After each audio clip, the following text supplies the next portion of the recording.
हां नमस्ते. माझं नाव एकनाथ बबन हडवळे. तर माझी समस्या अशी होती की बाबा मला एक माझं तिकडं होतं राजुरी गाव आहे माझं गाव आहे. तर तिकडं माझं आता वोटिंग कार्ड होतं.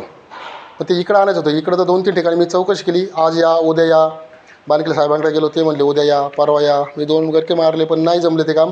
मला एका मित्राने सांगितले का बाई भाऊंकडे जा तिथं कल्याणी बँकच्या शेजारी त्यांचं ऑफिस आहे. मग तिथं गेलो मी तर तिथं मला नक्की रिस्पॉन्स व्यवस्थित भेटला.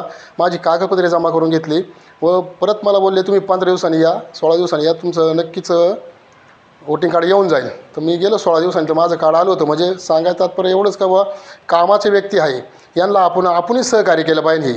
आणि ही व्यक्ती अशी आहे का ही आपली फार फार गोरगरिबांसाठी त्वरित धावून येते असं काम त्यांचं चांगलं आहे.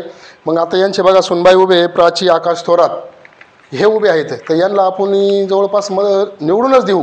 हे जर निवडून दिलं तर बघा आत्तापर्यंत एवढी कामं केली त्यांनी काही पद नसताना. तर निवडून दिलं आपण तिथं जर गेले ते ग्रामपंचायत तर नक्कीच आपण हक्काचा माणूस होईल. आपण गोरगरिबांसाठी हक्काचा माणूस आहे. आपण नक्की त्यांना जाऊन सांगू शकतो का बाई ताई आमचं असं असं काम आहे हे आमचं एवढं काम करून द्या.